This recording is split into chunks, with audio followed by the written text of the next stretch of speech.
Hello, everyone. Thank you for joining us for today's webinar on masking AI deception, train your employees to spot digital lies. I'm Jeff Peters, and I'll be your moderator today.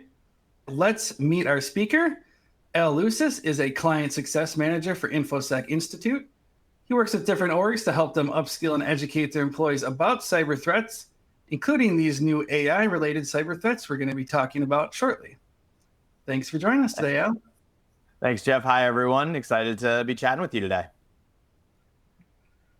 So what to expect today? I'm going to take just about 30 minutes, going to cover some AI deception and cyber threats that have been in the news recently. Then we're going to spend the bulk of the presentation going over this Digital Detective Toolkit, trying to make sure you guys understand how it works and the free resources that are available to you. Going to talk a little bit about some other security awareness information for Cybersecurity Awareness Month and going forward. And then, answer as many questions as you all have. So with that, let's jump into it. If you'll let me just take a moment to set the stage here with a quick story. So here's a recent AI-enabled attack. So just imagine that it's February 2024 in Hong Kong. There's a finance worker who gets a Microsoft Teams invite from their CFO about an urgent financial matter. Now, this isn't anything unusual. These calls happen all the time. The finance worker joins the call, and they see the CFO from their UK office, along with a few other executives that they recognize. They have a professional and to-the-point discussion. The CFO explains they need to move funds quickly for a confidential and time-sensitive acquisition. All the other executives on the call nod in agreement. Everything checks out. The finance worker then goes and does what many of us would do. They follow the CFO's instructions, carry out 15 transactions, totaling $25.6 million. A week later, the worker calls headquarters to follow up on how the acquisition is going, and that's when they learn the truth.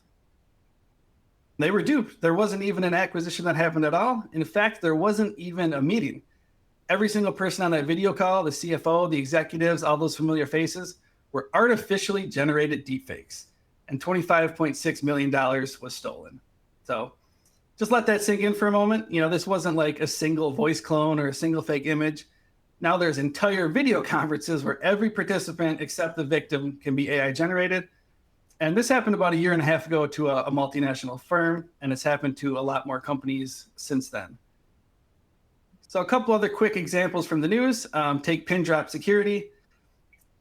Their recruiter was interviewing a guy named Ivan, a Russian coder who had these perfect qualifications, seemed like a great match for the company.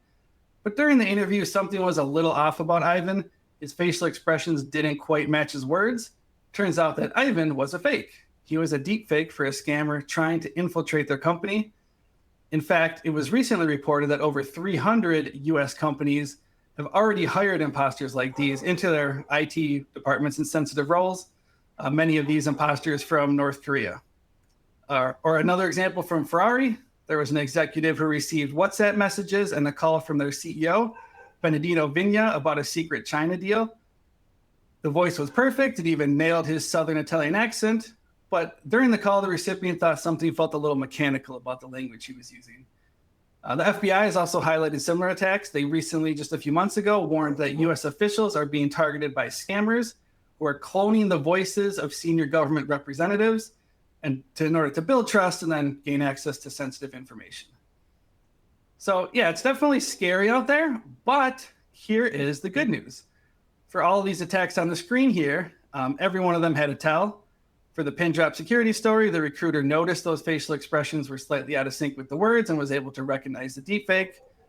With the Ferrari story, they noticed a little bit of mechanicalness in the voice, recognized it might not be the CEO, and asked him a question to see if he could remember what book was recommended to him last month. The FBI is also sharing similar advice in their alerts, saying that we all need to know now to verify everything, which we've talked about a lot in security awareness, but that now includes these new AI clues. So good news is humans are catching this AI technology and these AI social engineering scams. But the question for everyone on the call is, will your team know what to look for? And that's what we're going to talk about today and be covering with Al. So just a couple more stats to set the stage here, and then we'll dive into the toolkit. There are a lot of statistics about the growth of AI threats, but the two here that I wanted to share, first, this 26% stat. Now that comes from Deloitte, and more than a quarter of executives say that their company has already been hit with one of these deepfake incidents within the past year. Interesting thing to note here is that's actually from a study that's about a year ago now, so that could even be higher at this point. The second number from Deloitte is $40 billion. That's what they're predicting for US AI-enabled fraud losses by the year 2027. So a huge financial impact for organizations when it comes to these AI threats. So I want to throw up a poll now because we'd love to hear from you. Going to ask, have you or your organization ever been targeted by an AI-enabled attack like this? This could be a video or audio deepfake, some fake images, or any other AI-related threat. So that's going to pop up on the screen, and we'll give everyone a minute or so to answer. So Al, I'd like to bring you in now while we're waiting for people to answer this question. I know you speak to organizations every day about their security awareness programs. Curious if you're hearing like these AI cyber threats come up a lot in your conversations. Yeah, that's a great question. And it is something that we're hearing more and more about. One thing that we always say when it comes to cybersecurity awareness is the mice are always getting smarter than the mousetrap. So you may have some of the best and most advanced security tools that are available, but there's always going to be new technology that finds a way to circumvent that to get to your employees. And AI is one of the most common things that we're seeing now. Jeff, you brought up a couple of really great examples. We're hearing a lot of things like that from our customers and clients that we're talking to, of different people within the organization being targeted by things that seem very, very real. So those new attacks are things that haven't been thought of before. So the security tools that you maybe have had in the past aren't going to be as effective. So you needing to find a way to educate your staff and to be comfortable with knowing what might not be what you think it is. Yeah, let's go ahead and take a look at our results here. Interesting, yeah, more than 4 out of 10 aren't sure if they've been targeted by an AI-enabled attack. I guess that makes sense if you don't know what's all going on across the whole company. Only 8% for sure have been targeted by an AI-enabled attack. So yeah, that's interesting. Yeah, let's go ahead now and let's dive into a little bit of this toolkit. So in the related content section on your screen, there is a toolkit you should be able to click on and download a zip file with all these different assets. We'll cover everything that's in there in a moment. But just a little bit about this, recognizing that this is a growing problem for the clients that Al's talking to, as well as just all the stuff that's been in the news recently. For Cybersecurity Awareness Month this October, our team created this Digital Detective Toolkit specifically to address these AI threats and help inform employees and organizations about how to identify these AI threats. So obviously, a lot of organizations are using this for Cybersecurity Awareness Month, totally free. Our clients get it as well. But even if you're not an Infosec IQ client, you can download all those resources and use them however you see fit. So you can use them in October, you can use them next month, a year from now, whenever you see fit. But we do have additional toolkits as well. So I was wondering, Al, if you could maybe explain the kind of the idea and the concept behind these toolkits. Like I know we usually have like a Hack for the Holidays toolkit as well. So yeah, what's all in these toolkits? Why do we create them? How do clients use them? Yeah, so the toolkits are a really great way for you to make a robust program around a similar theme. The toolkits are typically going to contain a variety of different resources to really make a holistic approach to whatever the topic might be. So whether that is Cybersecurity Awareness Month and AI that we're talking about today, or things that we've done in the past, or things that we do around the holiday season, we include a bunch of different types of content so you can really create a program that's going to meet all of your employees in the different ways that they learn. We all learn differently. Some people like to read, some people like to watch a video, some people like to look at a poster. So by providing you with a bunch of different types of resources, you can really make sure that you are able to reach all of your employees in a manner that's going to be effective for them. Awesome. So one of the things in the toolkit is a video. So we're going to go ahead and play that video now. I think it gives a good overview of like 4 different types of AI threats and how to detect them. It's about 4 minutes long. And as we mentioned, there is a link to the video in the toolkit. So you're welcome to share this within your organization if you enjoy the video, or with your team, with your personal network, whatever makes sense for you. So we're going to play that video now. And then once the video is over, we'll kind of have another fun AI challenge that we can walk through. So we will see you on the other side of this video. Artificial intelligence is a powerful new tool, and it keeps improving. AI is already shaking up many industries, and the future is bright. But any tool can be misused. Criminals and saboteurs are using AI to help them create scams, trick people into believing false information, and even undermine legitimate governments. That's why it's more important than ever for you to be vigilant. Hi, I'm Keatron Evans, and for this year's Cybersecurity Awareness Month, Infosec is showing you how to detect AI-generated media and become a digital detective. Let's go.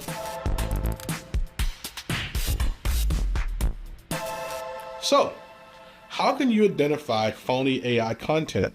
First, let's talk about video. AI video is improving quickly, but you can still spot details that give the game away. Look for inconsistency, clothes changing between shots, people in background details disappearing, teeth and fingernails changing. Consider physics and movement. AI struggles with perspectives and how objects should move. Spot deepfakes by observing the speaker's neck. Often a deepfake will just replace the face of the speaker. AI videos are often short and choppy. Many scammers use free or cheaply available tools that only create very short clips. If every shot in the video is shorter than 10 seconds, it might be AI. If you're not certain, check the date. AI technology bursts onto the scene very quickly, starting around 2023. If a video comes from before 2023, it's more likely to be real. Second, there's audio. AI audio is simple to produce, and it can be used for fake phone calls, such as begging for money or sending a ransom. To detect fake recordings, listen for unnatural cadence and rhythm. AI typically omits natural pauses like ums and ahs. Another clue is inconsistent audio levels. Maybe one word is soft and another is loud. Also listen for a mismatch in tone. Your husband has been in an accident and we need your payment details. If someone's calling you from the hospital or someone is calling to ask for ransom, they won't be casual about it. Third, there are still images. AI has mostly fixed the problem of too many fingers on one hand, but it still isn't flawless. Look for mistakes with reflections in eyes, mirrors, or shiny surfaces. Shadows may not match the direction of the light source. Is the doorknob on the same side as the hinge? Does the text on the street signs actually say anything, or is it even real letters? Finally, if you aren't sure, check the image metadata. This is essentially embedded information about a picture, such as date created, camera settings, and even licensing details. An AI-generated photo will not contain any metadata about the camera type. Fourth, there's written text. You can look for inconsistency here as well, such as formatting. If one piece of a document is formatted differently, that shows that it was pasted from elsewhere. AI text can sometimes invent facts, statistics, or sources with great confidence. If a text makes a surprising claim, take 10 seconds to search for it online. And AI writing is repetitive. A human author will often vary their sentence structure, changing from short to long sentences and mixing up the rhythm of their writing. Variation keeps us engaged. If every sentence has the same rhythm and every paragraph is the same length, it all blends together. We stop paying attention. There's no reason to be wary of all AI content. It's still a great option for entertainment, the arts, and streamlining business processes. But when it comes to deceiving the public, AI is a key tool. Fortunately, you already have your best defense against it, and that's your brain and your gut. We'll never invent a replacement for human gut instinct. Trust yourself and think carefully. Pause and take a closer look before you react. Then you can detect misinformation and stop it from spreading. Thanks for watching.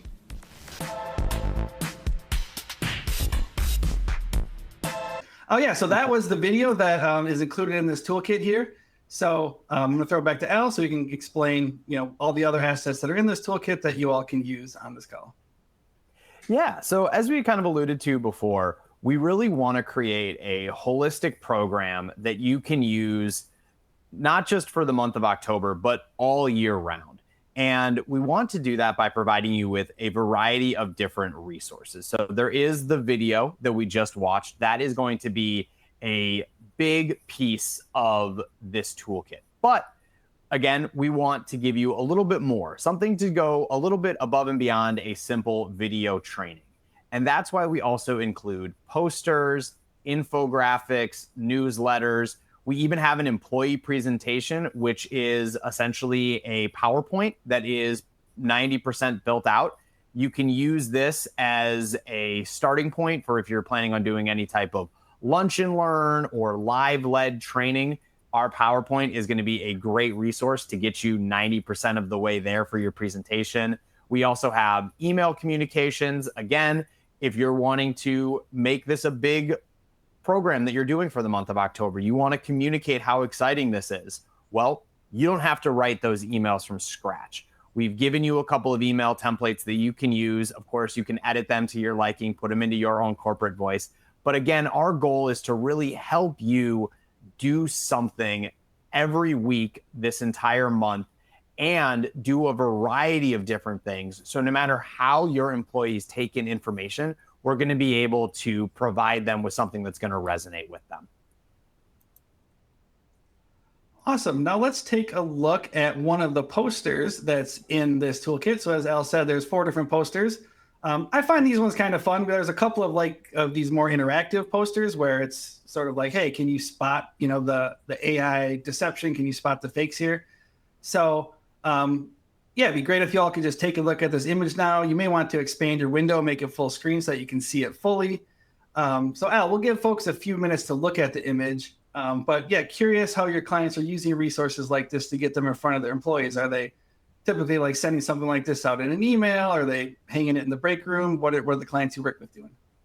Yeah, so it really depends on how your organization is working these days. Us here at Infosec and Cengage, we are a purely remote company. So there is no break room.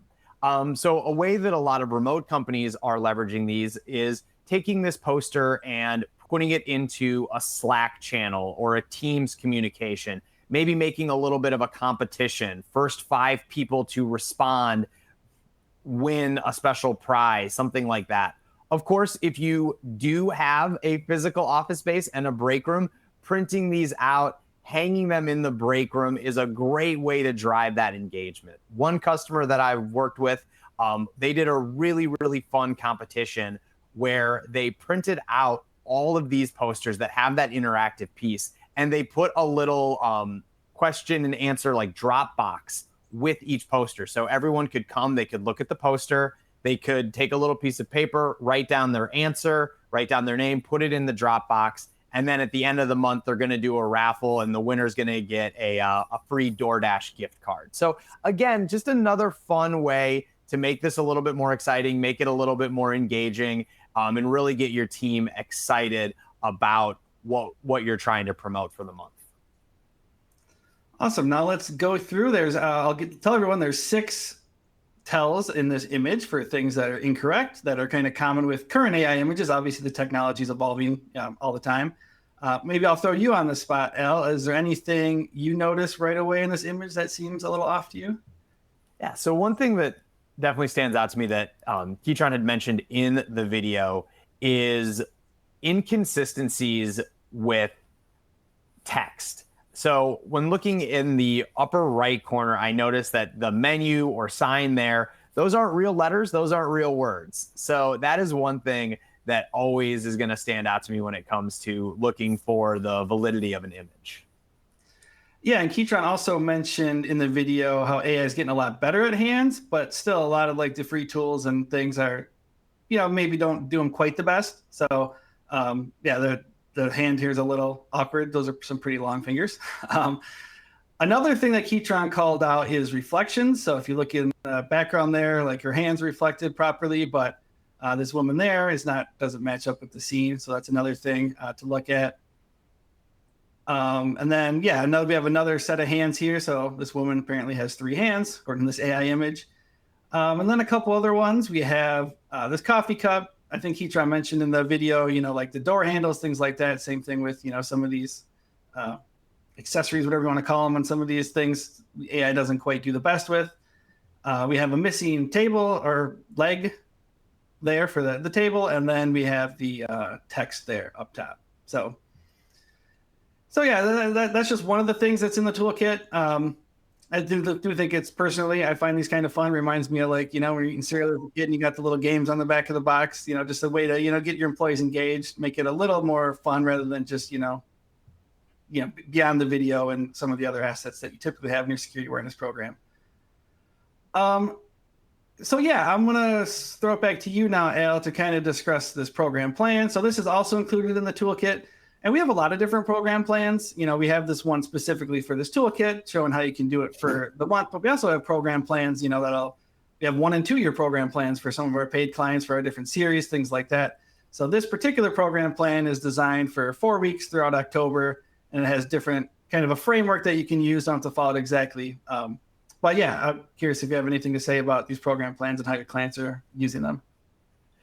Yeah, so like we kind of talked about before, our goal with all of these program kits is to really help take some of the guesswork out of it for you when you're designing your program. So what this program plan is going to do, like Jeff kind of said, is it's going to provide you with a lesson plan or a guideline.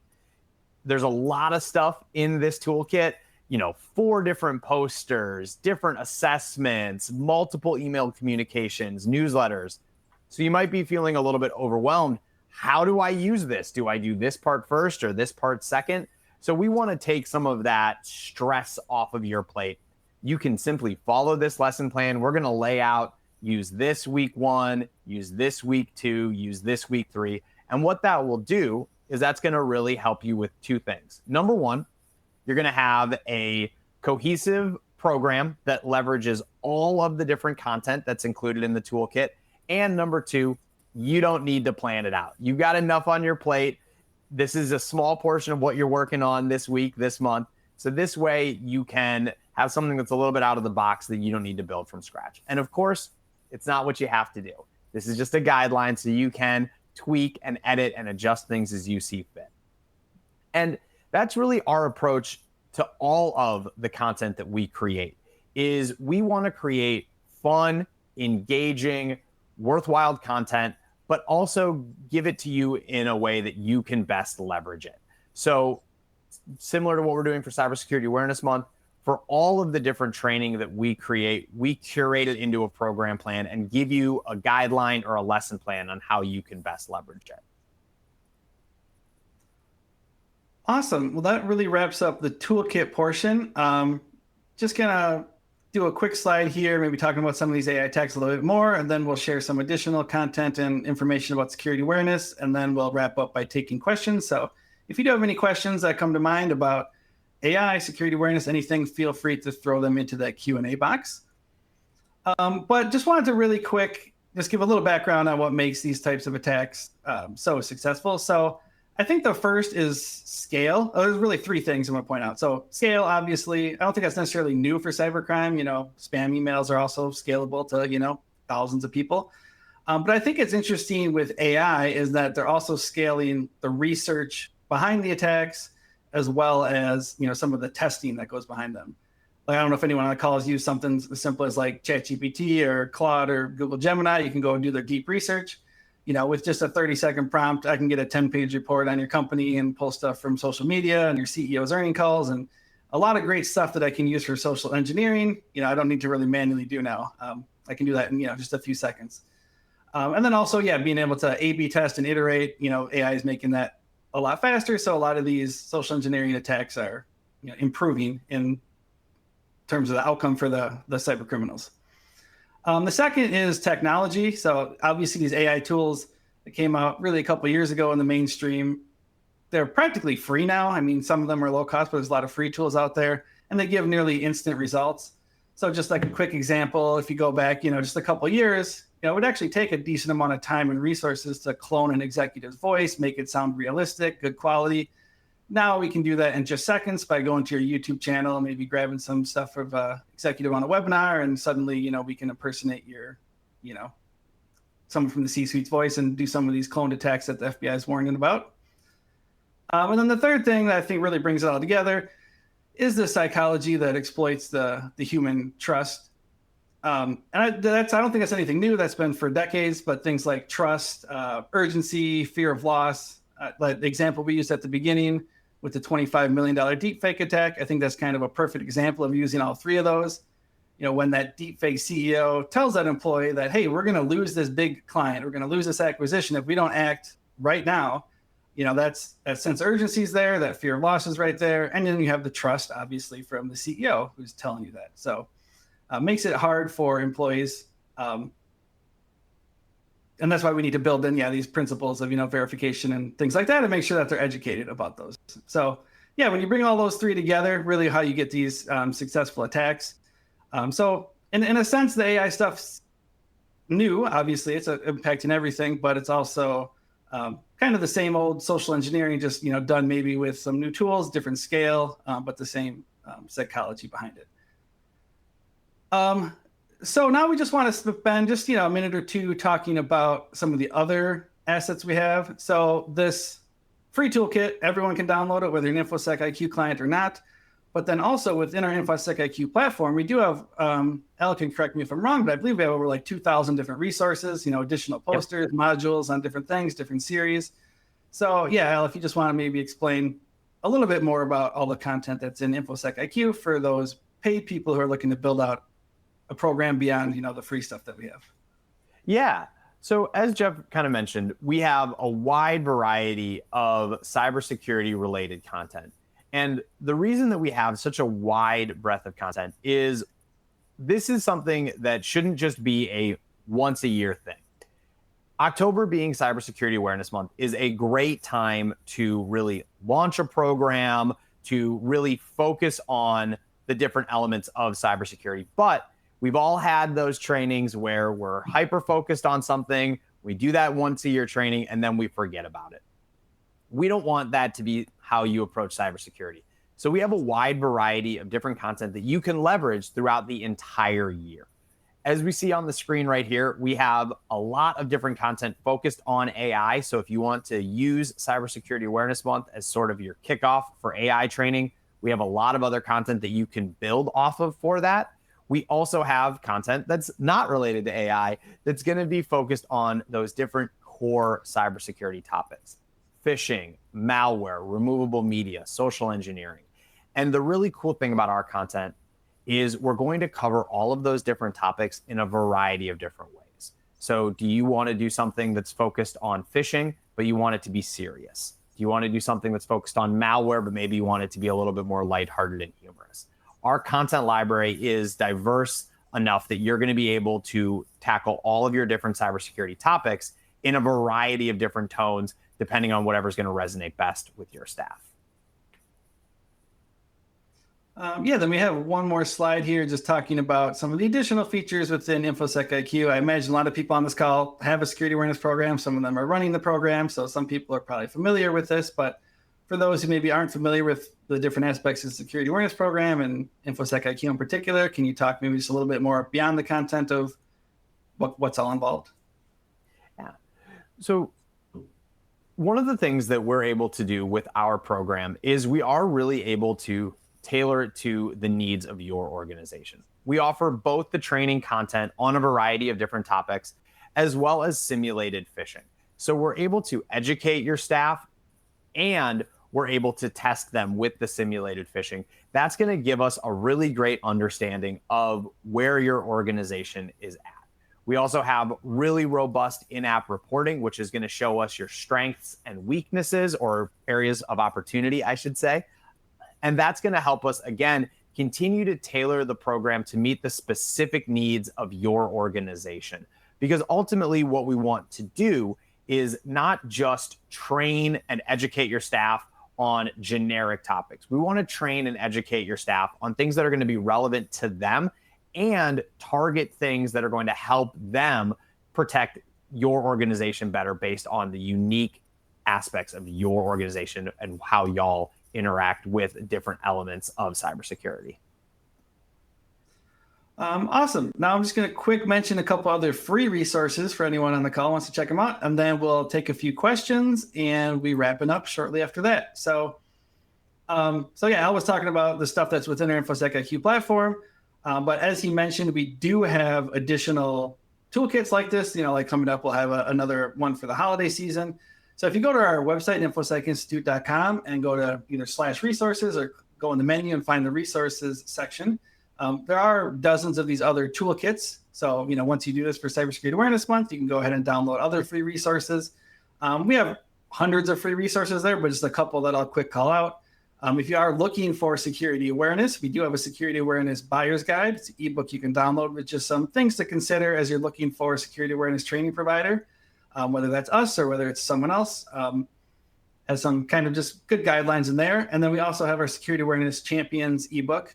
So we've just collected, probably, I think it was like a half dozen stories or so in there from different organizations, different sizes, who have built out security awareness programs and really impacted the culture at their organization. So if you're looking for some practical examples of what other people in your space, in your industry are doing, if you go to the resources section of our website, all sorts of good stuff there that you can check out. And those are all totally free. And then as Al said, if you want to learn more about our paid stuff, you can talk to someone like Al. You can talk to someone within our company if you click and book a meeting if you want to learn more about the platform itself. But with that, we will go ahead and we will take some questions. And we have a couple of just sort of operational questions. People are asking about these webinars and getting involved in AI. So if people are curious, we do also on our website, if you go to the events page, we have all of our upcoming live events and live webinars scheduled. I think the only one we have scheduled right now is for October 1st. We're doing one with ISACA on their new AI certification. So if you are interested in AI from more of a cybersecurity practitioner point of view, that's a great one to join if you want to earn one of those, new AI certifications. But we do have a question here from someone who's asking about, budget and ROI of security awareness programs. So this person's saying that, their security budget's tight, just kind of wondering what's the minimum security awareness program you'd recommend? How do you justify it to leadership? So curious how, when you're talking to folks, if you ever deal with people who are, I guess don't have a lot of budget and are trying to figure out how do I report ROI up to leadership? Any advice there? Yeah. And the biggest thing I think when it comes to thinking about the ROI of cybersecurity is looking at the cost of the program compared to the cost of a breach. There's tons of great data out there that highlights, every time your team clicks on an email, every time there is a breach, how much that costs your organization. And that can be as as complex as people giving money away, as Jeff alluded to in those examples, or that can be as simple as, somebody clicked on an email, now there's malware on their computer, now we need to replace their laptop. That's going to take, a day of the IT team's time. That's going to take a day that person is now off the phone. So looking at how much a single breach can cost your organization, and then comparing that to the cost of a cybersecurity awareness program, you can easily see how there is going to be that return on investment. And when looking at the program itself, that's where our reporting is going to be so beneficial, because we're able to track where your organization was at the very start. We could send out a phishing campaign and see where you guys are at day one. Then we can continue to send out phishing campaigns. We can see how that click rate or that phish rate goes down over time. So we can effectively show how the program is educating your staff, making them less likely to click on those emails, making them less likely to cause a breach. Then when we compare that with the cost of a singular breach, it makes the cost of a cybersecurity program really justified. We have a question from Kevin who's wondering if email phishing is still the most common attack vector and if AI is likely to change that in any way. I would say from the studies I've seen, like the data breach investigations report from Verizon and things like that, I think the most recent number was 68% of breaches were caused by human error in some way. I think phishing's still the top. What I think is interesting is, depends how you classify phishing. Sometimes they break it down into smishing and social media, things like that. I think there's just more communications happening now, if you include all the social media platforms and things like that. So there's more opportunity for social engineering and phishing. So I would think it's probably would be potentially going up in the future with all those opportunities. I don't know if your clients or anyone gives you any feedback on phishing being their most common issue or things like that, Al. Yeah, it's still the most common that we hear about. Ultimately, phishing is still the cheapest and most scalable way to get in front of people. It's very cheap, it's very fast to send out 100,000 emails, and they only need that one click. So it's still the most common due to the relative ease of targeting as many people as possible. Yeah, we've done some webinars with Keatron Evans as well, who was in the video. If you've ever seen any of our AI workshops or webinars that he's done on like ethical hacking, kind of go back to the point of like reconnaissance earlier, pretty easy to say, hey, we're going to craft a phishing email, but also go out and do some research on company X, Y, and Z. I think you used Dunder Mifflin as an example. And, from the office, you want to target a real company. And he's able to go out there, get all the information, and craft a phishing email that was really enticing, for that group of employees. So I think, to the point about is AI likely to change it anyway? I think it's just going to make more enticing and play more on that human psychology, because they'll be able to get more information from the internet and make them more personalized, most likely.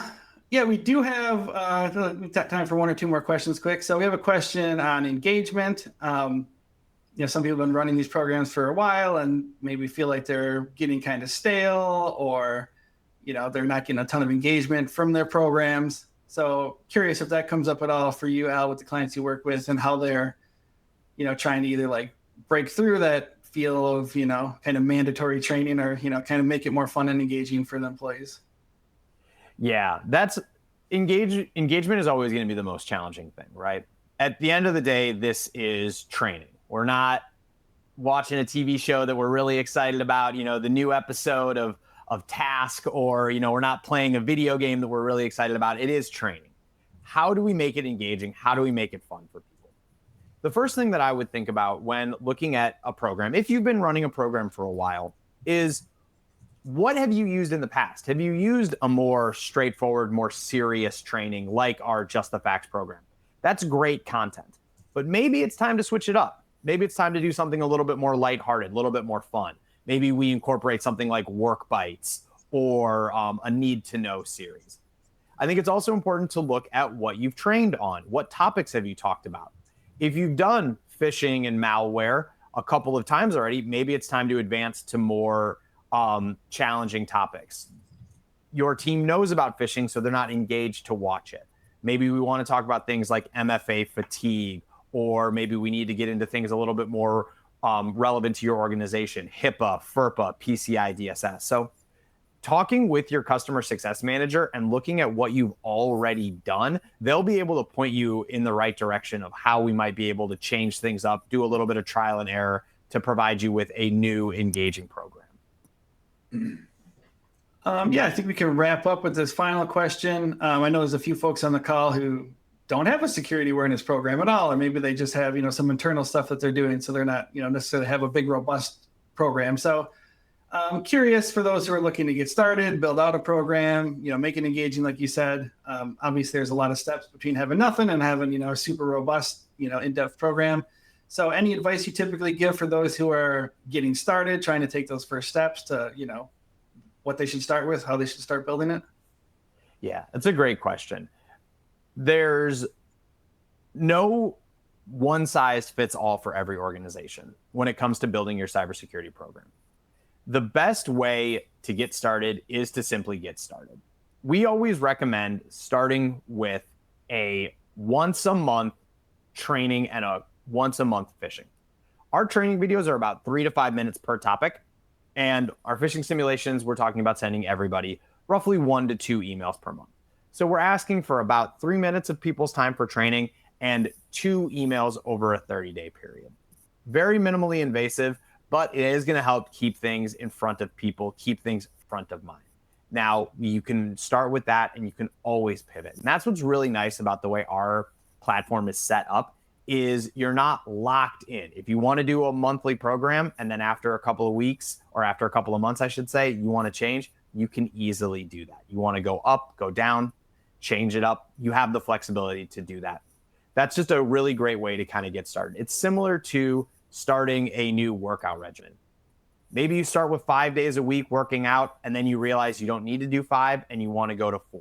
Maybe you realize you want to go up to 6. Our program, our platform is going to give you that flexibility to adjust your program as you become more mature and as you start to understand better what's going to resonate with your staff. All right, I think we're running out of time here, so we're going to wrap up there, and I don't see any other questions to answer. So I just want to wrap up. Want to thank Al. Thank you again for joining us and sharing your expertise. We appreciate it. And also want to thank everyone on the call today. Thanks for joining us, asking questions. Reminder that you will get an email with this recording later today, so feel free to come back and reference it or share it with anyone who's also looking for these resources. And be sure to download that toolkit so that you have that with you as well. As I said, it should download a zip file with all the different assets in there. And if you do have any other questions, security awareness questions, questions on IT training, upskilling, all that stuff, that's what we do here at Infosec. That's what we've been doing for 20 years. So feel free to reach out to us at any time. So with that, have a great rest of your day. Take care, everyone.